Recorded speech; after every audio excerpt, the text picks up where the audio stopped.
Bonjour les amis, je suis Evelyne Gobert et je voudrais vous laisser quelques petites réflexions sur un sujet actuel. Et donc je vous laisse cela sur Facebook, YouTube et quelques autres petites plateformes afin de ne pas laisser dans l'ignorance ceux qui le seraient encore. Alors peut-être que vous savez déjà tout sur le sujet, mais aujourd'hui eh bien, nous approchons de la fin du mois d'octobre et bientôt partout on va fêter Halloween. En tout cas en Belgique ce n'était pas une fête autrefois. Dans mon enfance, on ne connaissait pas ça et j'ai vécu quelques années sans en entendre parler.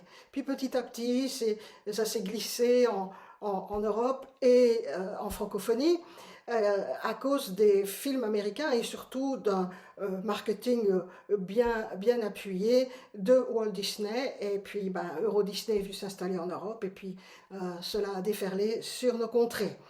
À la base, cela vient des Celtes et les pratiques druidiques, les pratiques païennes de nos lointains ancêtres.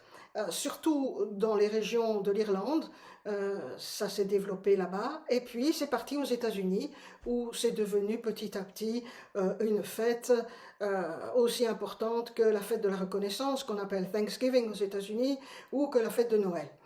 Chez nous, nous avions déjà une fête où on se déguise, mais qui était un peu plus bon enfant, c'est la fête du carnaval, quoique dans certaines régions, il y a quand même des masques assez grimaçants.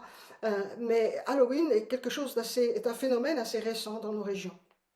Alors, j'ai recueilli quelques idées aussi d'une dame qui a été un petit peu du côté obscur de la force, dirons-nous, hein, dans le monde des ténèbres et qui connaît un peu ces choses. Et cette dame explique effectivement que le nom de Halloween vient de All Saints' Eve, c'est-à-dire la veillée de la Toussaint. Le 1er novembre est une fête catholique qui a été instaurée par un pape, je ne sais plus trop, je pense au 5e siècle par là, et qui a instauré donc la fête de tous les saints. Et puis ensuite, il y a le lendemain la fête des morts. On va poser des fleurs sur les tombes. On se souvient de ceux qui nous ont devancés, dirons-nous. Mais le 31 octobre, certains l'ont fêté pendant longtemps, avant qu'Halloween ne déferle chez nous, comme je disais. Eh bien, le 31 octobre 1517, on fête la fête de la Réformation, ou la Réforme. C'est le jour où Martin Luther, ce moine allemand, a accroché les 95 ou 95 thèses qui dénonçaient les errances de l'Église catholique romaine de son époque, et il a placardé ces thèses sur la porte de la chapelle du château de Wittenberg en Allemagne. Il était lui-même non seulement moine, mais aussi professeur, et il formait lui-même des théologiens. Et cet homme d'église a découvert à l'époque que dans les Écritures, il est dit que le juste vivra par la foi. Et c'était à l'encontre des enseignements, des indulgences et de toutes les pratiques d'œuvre pour pouvoir acheter son salut d'une certaine manière. Et donc il a permis de redécouvrir cette grande vérité biblique, et il disait lui-même qu'il ne savait pas où ça allait le mener, mais le fait qu'il affiche cela le 31 octobre, la veille du 1er novembre, jour où tout le monde allait à l'église pour fêter les saints, eh bien, tout le monde, le 1er novembre au matin, a pu lire ces thèses, et ça a été répercuté, reproduit, recopié, envoyé partout en Europe, dans les universités du XVIe siècle, et ça a donné naissance à la Réforme. Ça a inspiré les Jean Calvin, les Théodore de Bèze, les autres grands réformateurs, et cela a donné le protestantisme. Alors, on peut fêter le 31 octobre la découverte d'une des grandes révélations de la Bible, remise à jour en quelque sorte. Et puis on peut aussi prier, louer le Seigneur ce jour-là. Mais revenons à Halloween. Halloween, donc, c'est la veillée de la Toussaint, All Saints' Eve, et puis ça a été déformé, et puis ça a donné Halloween. Peu importe comment les gens l'appellent, finalement, il y a d'autres expressions, mais cela vient d'une croyance ancienne où finalement on avait fixé au 31 octobre la date où l'on passe de la bonne saison à la mauvaise, de l'été à l'automne et l'hiver. Alors que nous savons au niveau météorologique hein, que c'est fin septembre que cela se passe. mais il y avait cette idée que les ténèbres commençaient à gagner du terrain, et aussi que le soir du 31 octobre, il y avait un voile qui séparait le monde des ténèbres, le monde des morts, du monde des vivants, et que ce voile, cette nuit-là, devenait tellement fin que les morts pouvaient revenir, hein, donc les revenants, hein, en quelque sorte se relever d'entre les morts et venir un petit peu se promener du côté des vivants. Alors, à cause de cela, les gens se sont dit, ben, on va peut-être essayer de piéger un petit peu les revenants en se déguisant nous-mêmes en revenants, de sorte que on ne saura plus très bien qui est qui, mais surtout on va éviter d'encourir leur vengeance ou leur colère. Parce que l'impression que les gens de l'époque avaient, c'est que les morts n'allaient pas revenir pour leur faire du bien, mais que c'était un monde non seulement de ténèbres, mais de mal, de malheur et de mauvais sorts.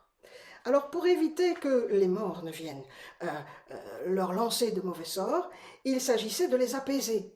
Et pour les apaiser, que faisait-il? Eh bien, il fallait faire une offrande, un gage d'apaisement. Et ça, c'est le treat. Et le gage d'apaisement constitue aujourd'hui en friandises, les fameux bonbons d'Halloween. Ensuite, pour éviter qu'on leur jette un sort ou qu'on leur joue un mauvais tour, hein, en anglais c'est trick, donc c'est jouer un mauvais tour, jouer un tour à quelqu'un, et l'idée de jeter un sort. Donc c'est des bonbons ou un sort en français, mais en anglais c'est treat or trick, trick or treat, c'est-à-dire que je vous fais une offrande et vous ne me faites pas de mal.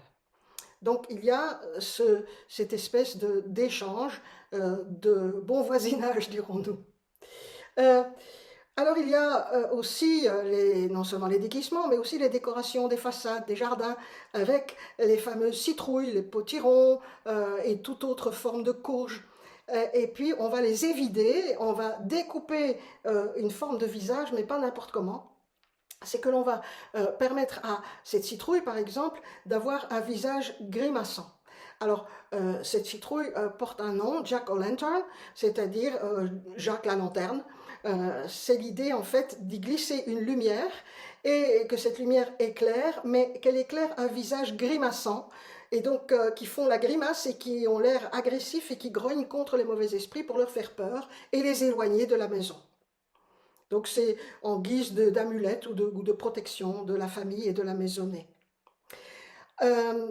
C'est la même chose, finalement, que l'on remarque, c'est que la mort est omniprésente. Donc le monde des ténèbres, le mal, les sorts, la malédiction, la mort. Et d'une certaine façon, les vivants essayent d'en rire, parce que c'est une façon de minimiser la peur de la mort. Mais on joue à se faire peur, entre guillemets. Alors, il faut savoir que là derrière, c'était une fête païenne et que cela était pratiqué par des druides, par des sorciers et par des sorcières à la base. Alors certains diront, je pourrais remplacer la fête d'Halloween si je suis chrétien et je vais retirer ce qui ne convient pas. Donc il n'y aura pas d'invocation aux morts, il n'y aura pas de mauvaise... tout ce qui est mauvais, on l'enlève, quoi. Et puis on en fait quelque chose de chrétien, et puis on dit c'est une fête de la lumière, et puis on décore les choses de jaune, d'orange et de noir. Regardez, aujourd'hui j'ai mis un petit peu d'orange, bon, c'est une jolie couleur, très gaie pour l'automne, c'est aussi la couleur des feuilles, donc pourquoi pas. Mais c'est difficile d'aller dire, maintenant je mets une fête chrétienne à la place d'une fête païenne. Et ce que disait la dame dont j'ai écouté l'interview, elle disait, c'est comme si on prenait, vous connaissez la planche Ouija, cette fameuse planche de divination où un curseur bouge sur différentes lettres pour avoir des réponses venant des mauvais esprits, venant de l'au-delà. Eh bien, c'est comme si on disait, je vais utiliser la planche Ouija pour communiquer avec Dieu, et puis c'est l'Esprit de Dieu qui va bouger le curseur, et puis je vais parler à Dieu comme ça. Ça ferait rire pas mal de monde. Ou c'est comme si je prenais le pendule et que je dise, tiens, Dieu va me parler par le pendule, alors que je sais très bien que la pratique du pendule fait partie du monde de l'occultisme. Et donc, nous ne pouvons pas, et nous n'avons pas besoin, quand nous croyons en Dieu et en Jésus-Christ en plus, d'aller chercher des réponses ailleurs que chez lui, n'est-ce pas? Euh, En plus, il y a quand même pas mal de gens qui disent bon, c'est pas si grave, etc. Euh, Quand on connaît les origines de la fête, eh bien, on fait la part des choses. Ce qui est important aussi, c'est de protéger les enfants. Vous savez, quand j'étais petite, il y a toujours des foires, et puis il y avait le Palais des Horreurs. Et puis on faisait tout un tour dans des espèces de chariots, comme une espèce de petite voiture sur des rails, hein, et puis il y avait des squelettes et des trucs, etc. Et mes parents m'ont protégée de cela. Parce que la peur ouvre une porte à des blessures de l'âme. Et les blessures de l'âme peuvent engendrer des problèmes psychologiques et spirituels, parfois même physiques. Un enfant ou un adulte qui a peur peut très bien laisser entrer un esprit de mort, un esprit de maladie. Et donc, je pense qu'il faut protéger nos enfants. Peut-être aussi leur expliquer que le monde des morts doit rester là où il est. Il n'y a pas un voile ténu entre les deux, il y a le monde des ténèbres et le monde de la lumière. Il y a le monde de la mort et le monde de la vie. Et il y a un verset que j'ai trouvé tellement important, qui se trouve dans le Nouveau Testament, l'Épître aux Hébreux, chapitre 2 et au verset 14, où juste avant, il est dit que le Seigneur Jésus a participé à notre nature, notre condition de chair et de sang, afin que, et voilà le verset, afin que par la mort, Jésus rende impuissant celui qui avait le pouvoir de la mort, c'est-à-dire le diable. Quand vous touchez aux choses de la mort, quand vous touchez au monde des ténèbres, quand vous touchez et que vous vous amusez de ces choses, n'oubliez pas que celui qui était à l'aise dans ces choses, c'était le diable.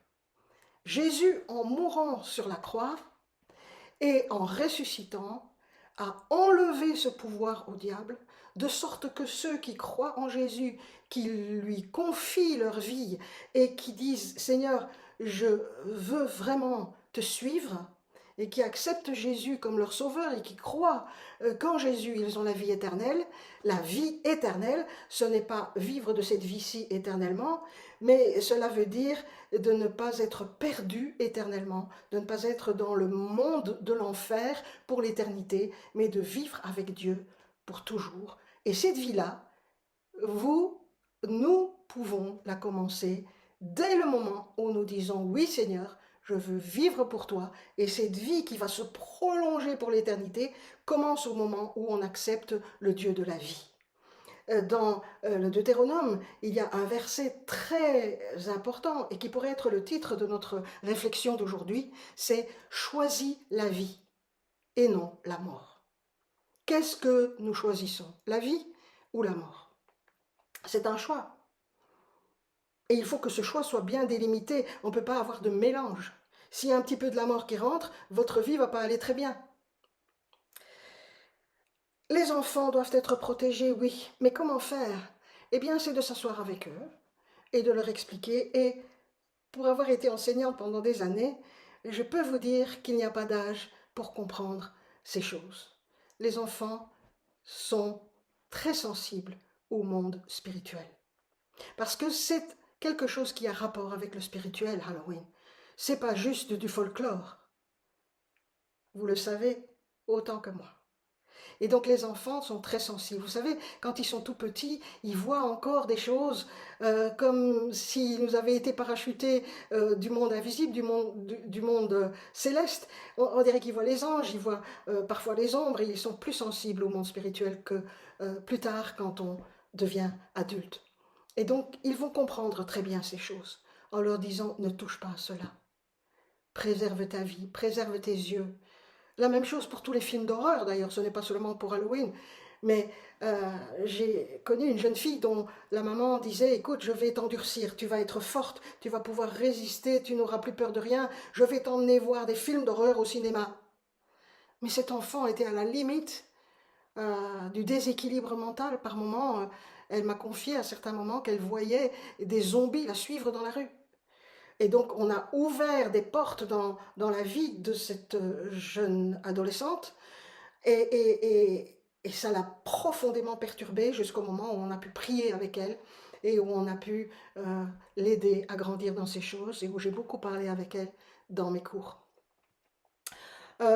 S'asseoir ensemble, expliquer et alors leur permettre de savoir que c'est important d'avoir ses opinions et d'être libre, d'être différent des autres. Ce n'est pas parce que tous les enfants d'une classe vont fêter Halloween que eux doivent suivre comme des moutons. On peut dire non. On peut dire non. Osons dire non. Et peut-être qu'aussi c'est une occasion pour vos enfants de dire à leurs camarades, voilà ce dont ils retournent avec leurs mots à eux. Mais ça peut avoir un bon impact. Parce que beaucoup font cela par ignorance. Et l'ignorance peut conduire à la catastrophe. Alors, ce qui est triste aussi, c'est que dans les écoles, on met parfois un sapin, il y a Saint-Nicolas qui vient, mais on ne parle pas de Noël, ou en tout cas très peu, et on ne fête pas Noël, évidemment, puisque c'est souvent une période de vacances. Mais partout maintenant, Halloween, Halloween, Halloween. Dans ma rue, certains décorent à Noël, et puis j'ai un voisin qui ne décore que pour Halloween et rien d'autre. Donc là, je pense qu'ils ont fait un choix, mais rien n'empêche que je sois prête à dire les choses. Alors, si vous avez participé à Halloween et que maintenant votre conscience vous travaille et que vous dites oh, j'aurais pas dû, et puis j'ai participé, peut-être j'ai été voir une voyante ou j'ai été voir une boule de cristal ou on m'a fait le pendule ou on m'a tiré les cartes ou j'ai pratiqué plusieurs choses qui me semblent effectivement douteuses, eh bien dites voilà Seigneur, je me repens de ces choses. Qu'est-ce que ça veut dire, se repentir? Ça veut dire reconnaître que ce n'est pas une bonne chose et s'en détourner. Donc vous laissez là ces choses et vous dites maintenant, je te demande pardon Seigneur et je ferme la porte. Et pas seulement fermer la porte, mais je te demande par ton sang précieux et par le nom de Jésus de verrouiller cette porte et que plus jamais l'ennemi n'ait d'entrer dans ma vie, ni dans celle de ma famille. Et à ce moment-là, vous dites, voilà, pardon Seigneur, je veux marcher pour toi, je veux vivre dans l'obéissance à ta parole, je veux suivre tes enseignements et je veux écouter la petite voix intérieure qui me dit, attention, et m'abstenir en cas de doute. Chercher dans la parole de Dieu, chercher dans la Bible la réponse ou poser des questions à ceux qui en savent un peu plus pour pouvoir non seulement me protéger moi-même, mais protéger ma famille, protéger mes enfants et pouvoir aider d'autres personnes. Alors, si tu prends la décision ce soir de ne plus jamais participer à ces choses, alors tu vas pouvoir proclamer que même si le diable, Jésus a dit, le voleur ne vient que pour dérober, égorger et détruire. Mais moi, dit Jésus, je suis venu afin que mes brebis aient la vie et qu'elles aient la vie en abondance.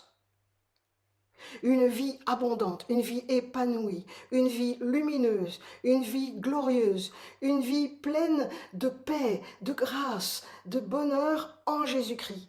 De savoir que vous lui appartenez. Est-ce que vous lui appartenez? Si oui, alors on peut remercier le Seigneur ensemble. Et sinon, eh bien c'est peut-être le moment de dire, voilà, je veux franchir le pas. Je veux essayer, Seigneur, je veux croire aujourd'hui que tu es mort et que tu es ressuscité d'entre les morts, que tu as vaincu le pouvoir de la mort et que Satan n'a plus de pouvoir sur moi désormais. Aujourd'hui, je le crois. Dis-le tout haut.